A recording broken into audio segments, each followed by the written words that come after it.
The House on Hollow Ridge.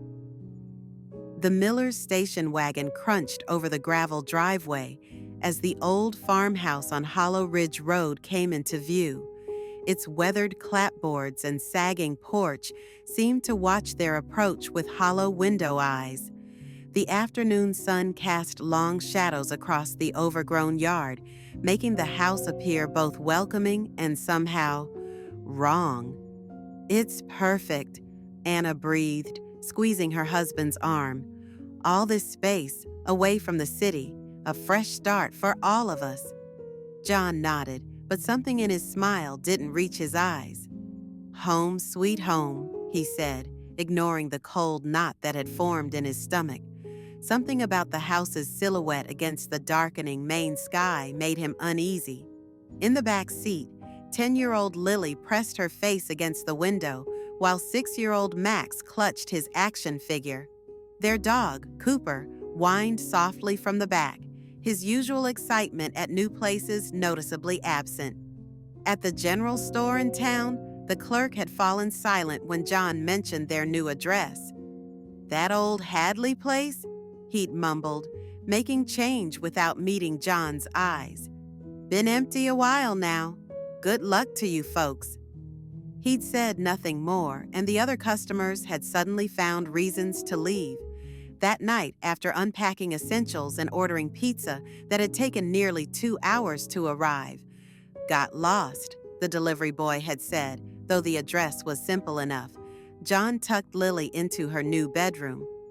"Daddy," she whispered, clutching her blanket to her chin, "I made a friend today." "Already? That's wonderful, sweetheart." John smoothed her hair, relieved she was adjusting so quickly. Lily pointed to her closet door, slightly ajar.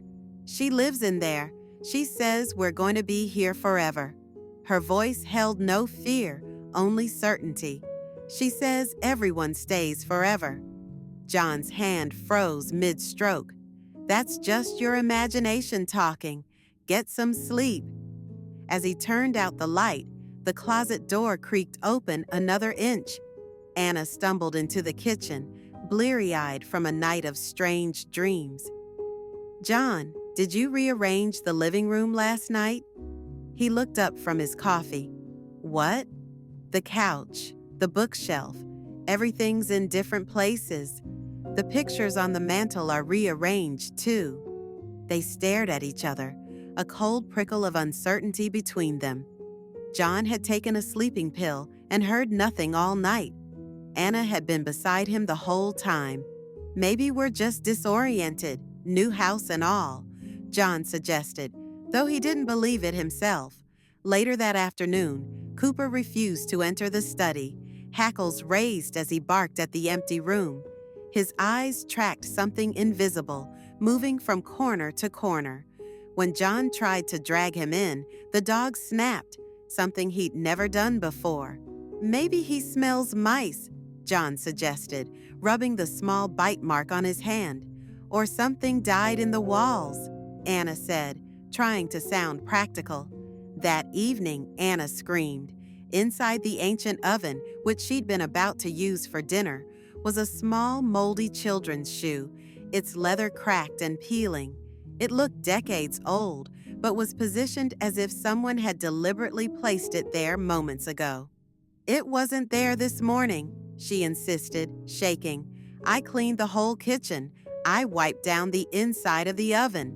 "Old houses have secrets," John said, tossing the shoe in the trash. "Nothing to worry about." But that night, he double-checked the locks, and in the morning, the shoe was back, not in the oven, but on Max's pillow. John jolted awake in darkness. The digital clock read 3:33 a.m. Beside him, Anna slept fitfully, her breathing shallow. The house creaked around them, not the normal settling sounds of an old structure, but deliberate, like footsteps overhead. Then he heard it, a whisper from the heating vent near the floor. "John, John, come down. John, we're waiting." He froze, heart hammering against his ribs. The voice wasn't Anna's. It wasn't human at all. a rasping, wet sound that somehow formed his name. Every night that week, the clock stopped at 3:33. The analog clock in the kitchen, John's wristwatch, Anna's phone, all frozen at that exact moment until dawn. Every night the whispers grew louder, calling each family member by name.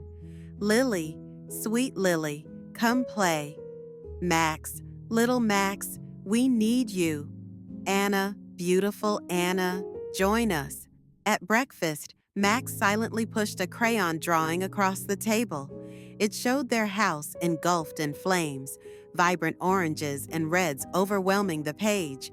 No people inside, no people outside, just fire and the house's black windows like staring eyes. "Where are we in the picture, buddy?"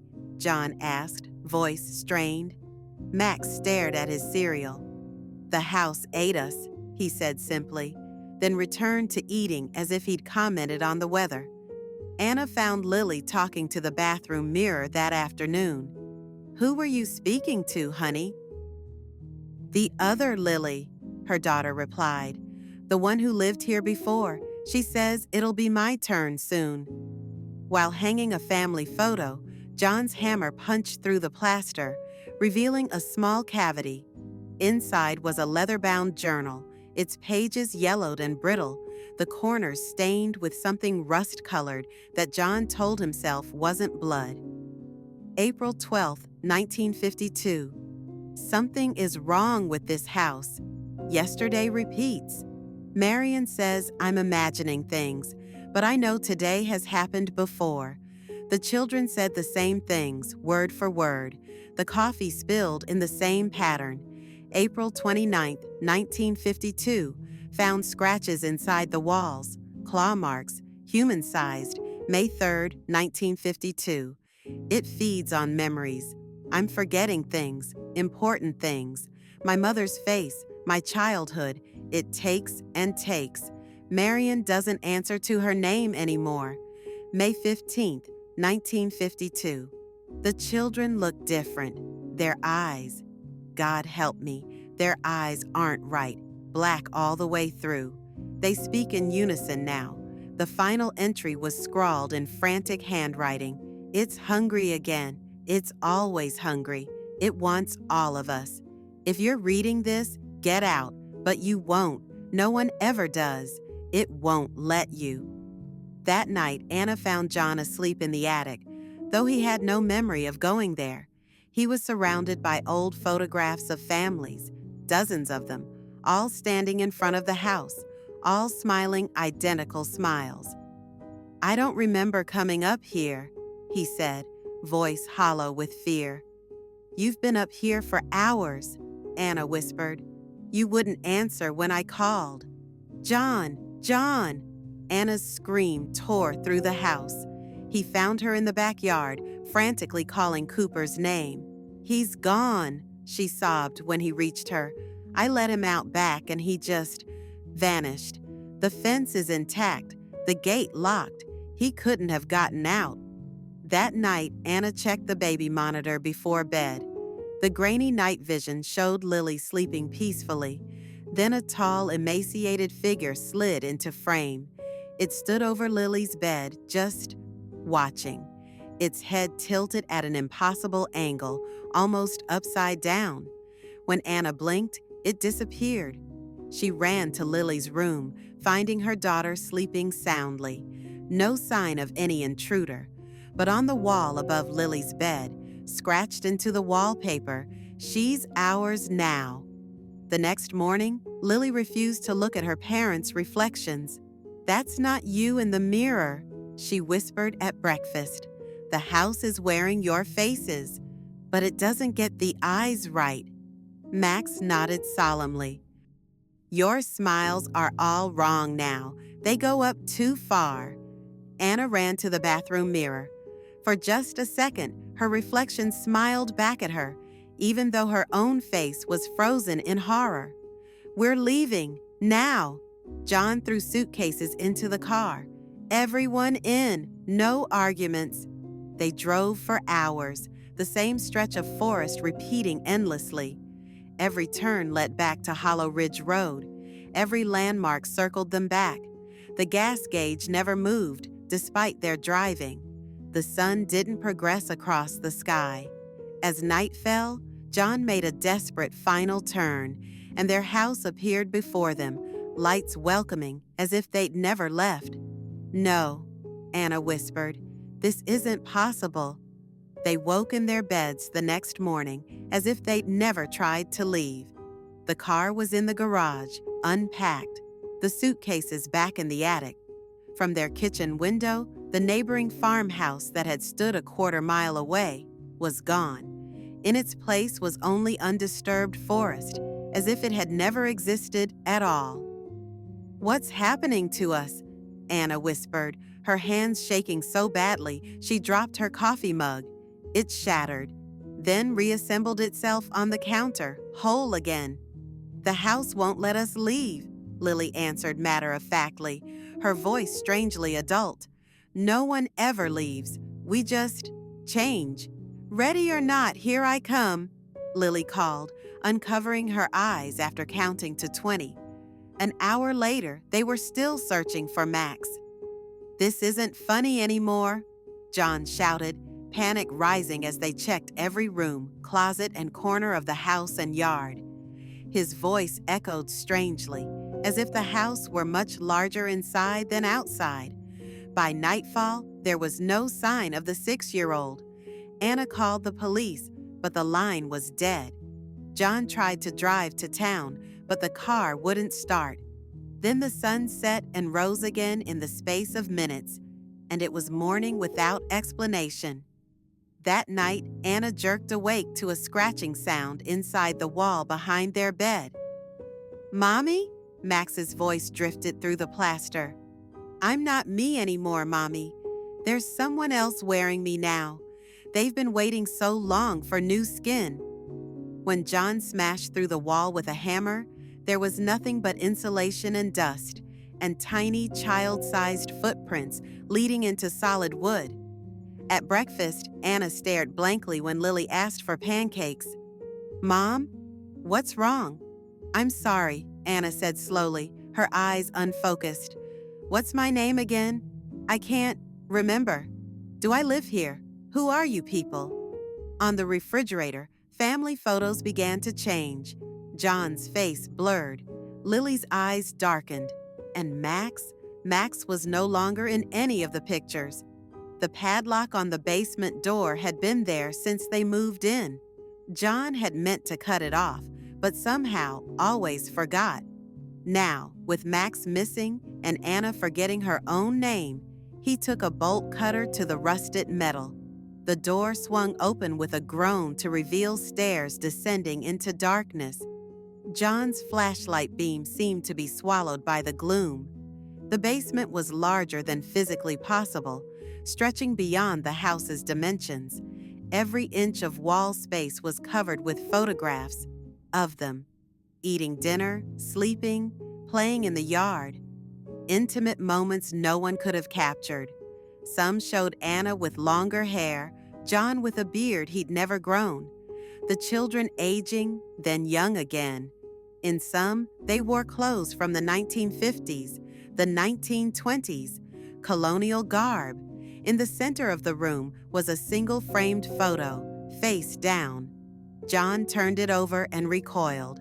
It showed all 4 of them, dead-eyed and pale, seated at the kitchen table. Behind them stood tall shadow figures, their hands resting on the family's shoulders. The date scrawled on the back was exactly 1 week in the future. A shuffling sound made John turn.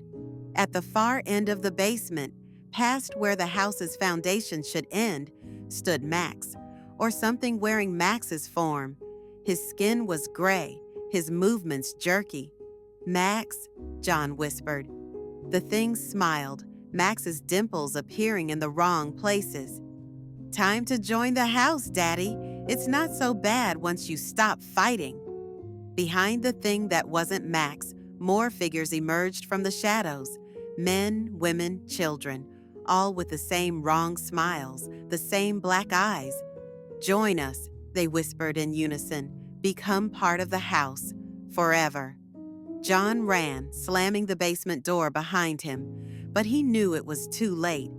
Anna found the journal again, though John couldn't remember where he'd put it. Most pages were now blank, as if the ink had been absorbed by the paper itself. With trembling hands, she began to write. The house has us. It's always had us. We've lived this before, moved in, searched for Max, found the basement. We never leave. Her handwriting matched the earlier entries perfectly. I remember now. We are the Hadleys and the Millers and every family before. The house consumes us, resets us, starts the cycle again. It feeds on our hope, then our memories, then our souls. John doesn't see it yet, but I do. Lily's eyes are changing. My memories are fading. Soon we'll become like the others in the basement, hollow shells for the house to wear, to lure the next family. If you're reading this, you're already trapped. It's too late. It's always been too late. Outside, a station wagon crunched over the gravel driveway. Through the window, Anna watched a smiling couple with 2 children and a dog step out, admiring their new home. The journal closed itself with a soft thud as Anna forgot her name completely. John found her staring out the window, her face blank. "Who are you?" she asked, her voice empty. On the mailbox by the road, the name Miller faded away, replaced by Thompson. The house on Hollow Ridge settled, satisfied, and began to hunger anew. Inside the walls, whispers of forgotten families echoed, waiting for night to fall. "Welcome home," they would say at 3:33. "Welcome home forever." If you enjoyed, hit that like button, subscribe, and turn on notifications.